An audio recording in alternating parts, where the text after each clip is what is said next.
नमस्कार दोस्तों, आज के वीडियो में हम चर्चा करेंगे कि लहसुन के बाज़ार भाव अप्रैल मई में क्या रह सकते हैं और आने वाले दिनों में हमें क्या उतार चढ़ाव देखने को मिलेंगे। और विशेष करके इस बात पर भी चर्चा करेंगे कि हमें अपना लहसुन मार्केट के लिए कब निकालना है। इसलिए किसान भाइयों, वीडियो में अंत तक हमारे साथ बने रहें। दोस्तों, आप देख रहे हैं अपना विश्वसनीय चैनल विजय ढाका किसान का दोस्त। यहाँ पर आपको भाव व किसानी से जुड़ी सभी फसलों से जुड़ी सही व सटीक जानकारी दी जाती है। आइए दोस्तों, आगे बढ़ते हैं और बात करते हैं कि लहसुन भाव से संबंधित संभावनाओं पर जो भविष्य में बनती हुई नज़र आ रही हैं। किसान भाइयों, आज के समय की बात करें तो अलग अलग मंडियों में अनुमानित भाव क्या चल रहा है, इस पर बात कर लेते हैं। और गुजरात की बात करें तो राजकोट में लगभग 4 से 6,700 रुपये के लगभग गुजरात की कुछ राजकोट मंडी के आसपास के भाव चल रहे हैं। अगर हरियाणा की बात करें तो 4,000 से 6,300 रुपये के लगभग आज के समय में लहसुन के भाव चल रहे हैं। वहीं पर अगर जम्मू कश्मीर की बात करें तो 8 से 9,000 रुपये प्रति क्विंटल, केरल में 8 से 8,500 तक के लगभग चल रहे हैं। और पंजाब की बात करें तो 8 से लेकर 10,000 रुपये प्रति क्विंटल के लगभग भाव चल रहे हैं। महाराष्ट्र में 5 से लेकर 10,000 रुपये क्विंटल भाव देखे जा रहे हैं अलग अलग मंडियों के। ये हमारा अनुमानित को जो रेट है प्रति क्विंटल का वो है। अगर भोपाल की बात करें तो 2,000 से 6,000 तक इसके भाव चल रहे हैं लहसुन के। अब बात कर लेते हैं कि वर्ष 2025 में निर्यात की क्या संभावना रहेगी। वर्ष 2025 में निर्यात की दृष्टि से काफ़ी अच्छा रहने की संभावना है, क्योंकि निर्यात में भारत विश्व में दूसरे स्थान पर आता है। लहसुन में पिछले साल के निर्यात की बात करूं तो लगभग 55 से 56,000 मीट्रिक टन लहसुन जो है वो निर्यात किया गया था।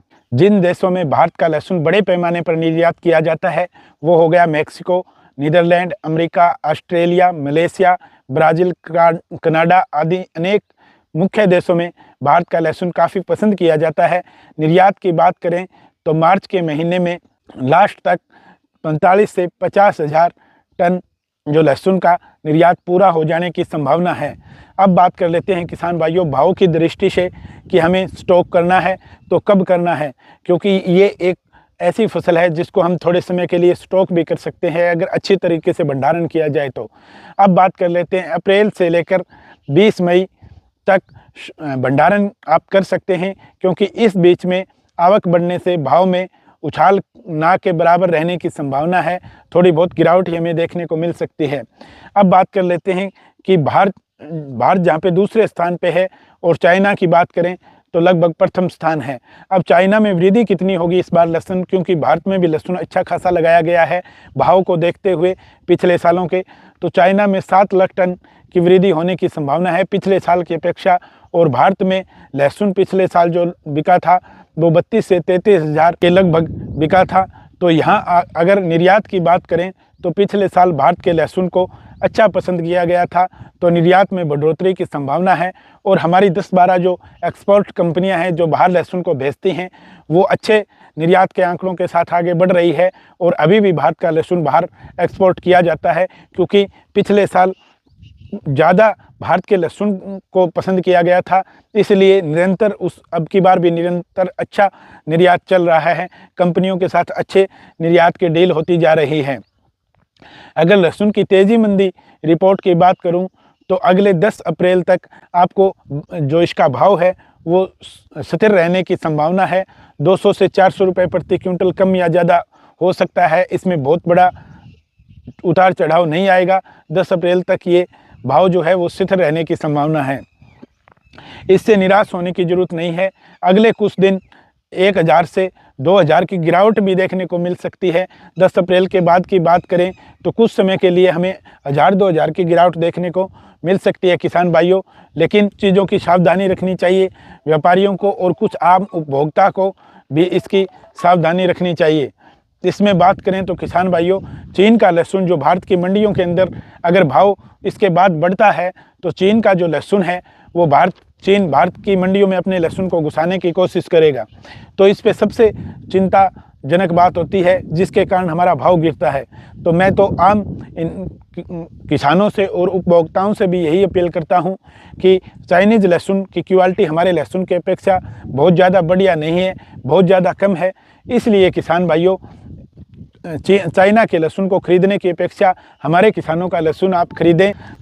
चाइना के लहसुन को खरीदने की अपेक्षा हमारा लहसुन खरीदें।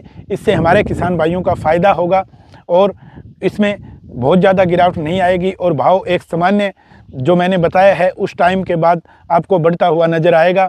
लेकिन व्यापारियों से भी ये अपील करता हूँ कि चाइना के लहसुन को खरीदकर बाज़ार में बेचने की अपेक्षा इसका विरोध करें और किसान भाई भी इसका विरोध करें, तो हमारे लहसुन की डिमांड लगातार बनी रहेगी। और जो एक अच्छा लहसुन जिसकी क्वालिटी अच्छी हो वो इंडिया का ही लहसुन है। और हमारा हिमाचली लहसुन भी मई के अंदर हार्वेस्टिंग जिसकी होगी वो भी आ जाएगा। तो ये कहने की कोई बात नहीं है कि भाव इससे ज़्यादा गिरेगा। आगे एक बार थोड़ी सी गिरावट हो सकती है, उसके बाद तेज़ी के अच्छे आसार हैं, अच्छा निर्यात हो रहा है। तो मैं तो यही कहूँगा कि हमें निराश होने की ज़रूरत नहीं है। हमारा लहसुन अच्छे भाव के अंदर, अगर मई जून की बात करें तो अच्छे भाव के अंदर बिकने वाला है। किसान भाइयों, यदि लहसुन से जुड़ी तेज़ी मंदी की कोई ताज़ा अपडेट हुई तो हम आपके पास लेकर अवश्य आएंगे। तब तक के लिए जय